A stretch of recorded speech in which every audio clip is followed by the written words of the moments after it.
bienvenue sur le plateau de On Air. Aujourd'hui, on a le plaisir d'accueillir le groupe Dirty Brats. On va pouvoir les rencontrer autour d'une interview dans un instant. Mais juste avant, en live, voici l'une de leurs musiques, Adrénaline.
Dirty Brats, Adrénaline. On se retrouve dans un instant pour une interview, mais ça sera juste après ces petites pages de publicité. À tout de suite.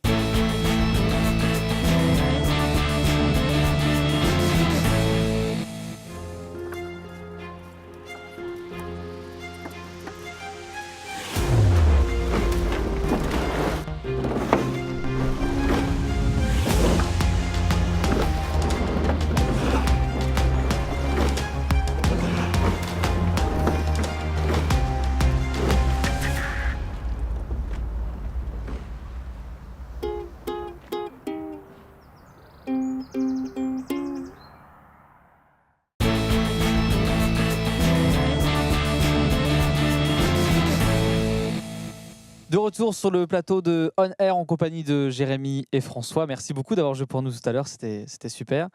On va essayer d'apprendre un peu à vous connaître un petit peu plus. Dirty Brats, du coup, c'est quoi? Enfin, comment le groupe s'est formé? Comment vous êtes rencontrés? Ça part de quoi, Jérémy? Alors, on s'est rencontrés en novembre 2014. Ça a commencé en jouant en fait dans la salle de musique du lycée. Moi, je faisais de la guitare, François la batterie. Et puis petit à petit, à chaque pause, on se retrouvait, on jouait, puis on a rencontré un chanteur. Ensuite, on a commencé à 3. Et après, on a rencontré Hugues et de là est parti le projet, quoi. Ok, donc ensemble, vous essayez de composer, ça part. Est-ce que quelqu'un lance la composition? Est-ce que c'est une création personnelle? Comment ça se passe pour composer exactement? En fait, on amène tous, pas à tour de rôle, mais on y contribue tous. On amène un petit riff. Puis après, c'est le travail de groupe, quoi. On peut pas dire qu'il y a une personne qui compose plus que les autres. On fait vraiment tout ensemble. Ok, puis en plus, vous avez un instrument qui est particulier, qu'on n'a pas l'habitude de voir. Il y a le hang, François, donc c'est le tien. Comment tu as découvert le hang? D'où ça vient ce hang? Parce que c'est vrai qu'on ne le connaît pas assez, cet instrument, quoi. C'est un instrument que j'ai découvert il y a 2-3 années et c'est un instrument assez récent qui a été créé il y a une vingtaine d'années en Suisse seulement. Et voilà, je l'ai vu pour la première fois dans un film qui s'appelle My Sweet Pepper Land avec une très très belle démonstration de cet instrument. Et comment on fait du coup pour intégrer un instrument aussi spécial dans la musique, enfin dans vos musiques? Est-ce que l'arrangement est particulier? Comment ça se passe? C'est une manière de travailler différente. Le hang mélange bien la rythmique à la mélodie. Pour moi, il raccorde bien la batterie à un instrument plus mélodique du coup. Donc effectivement, à partir de là, je ne fais pas qu'un rythme. Je fais partie intégrante de la mélodie du morceau. Donc c'est une manière très différente de travailler.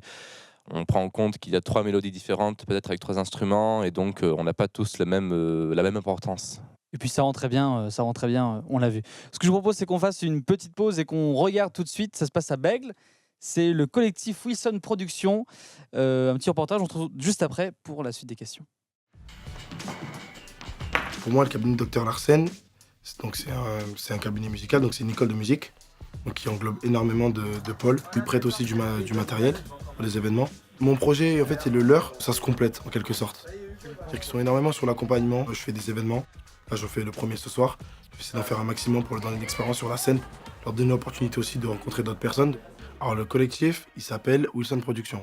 On a formé ce collectif, ça fait 1 an et demi que je bosse dessus. En fait, j'ai fait un événement l'année dernière où j'ai fait énormément de rencontres. Je les ai contactés, on a fait plusieurs réunions pendant les vacances où j'ai présenté le projet. Du coup, on a trouvé tous une bonne entente. Il y a une bonne cohésion dans le groupe et on a commencé le projet le 24 septembre de cette année.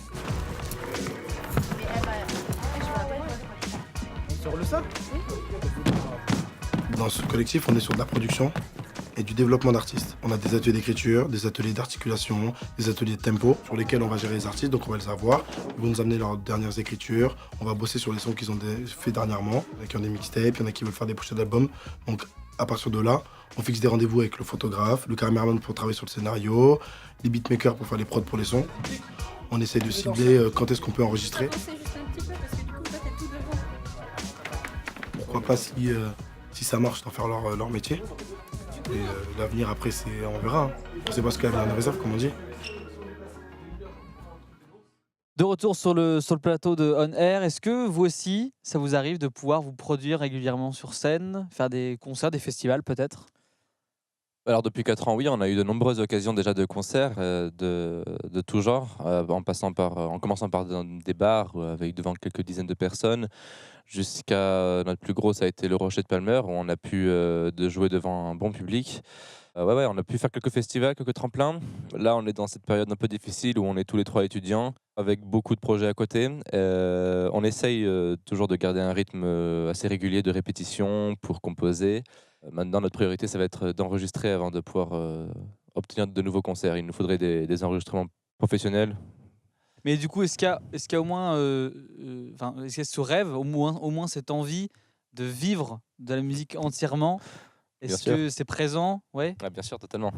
Je crois qu'on a tous les 3 cette optique utopiste de l'avenir. On a tous envie, je crois, de vivre du groupe, si je ne m'abuse.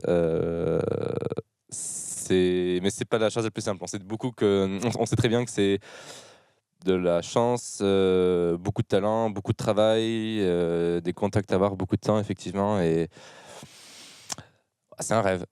Est-ce qu'il y a quand même toujours cette ambition, par exemple, aussi, de vouloir faire un album, de voir le nom de ce groupe sur l'album? Ah ouais. Est-ce qu'il y a des pistes même pour les musiques? Est-ce que vous savez un peu Dans quelle direction prendre maintenant avec le groupe? Là, pour l'instant, on aimerait se consacrer à l'enregistrement pour, comme il a expliqué, avoir quelques maquettes et pour pouvoir postuler à certains de plus grosses scènes. Après, on verra quoi. Et justement, pour pouvoir vous aider à vous produire, est-ce qu'il y a eu des aides des écoles de musique? Est-ce qu'il y a eu des aides des structures en particulier? Il y avait ce manoir de Léon dans lequel on a enregistré avec Jérémy, qui nous a permis de découvrir peut-être certaines structures. On a été aussi accompagné par certaines personnes, certains intervenants, certains musiciens. Eh bien, merci beaucoup à vous deux. Merci à Hugues en plus d'avoir participé à notre émission, les Dirty Brats du coup.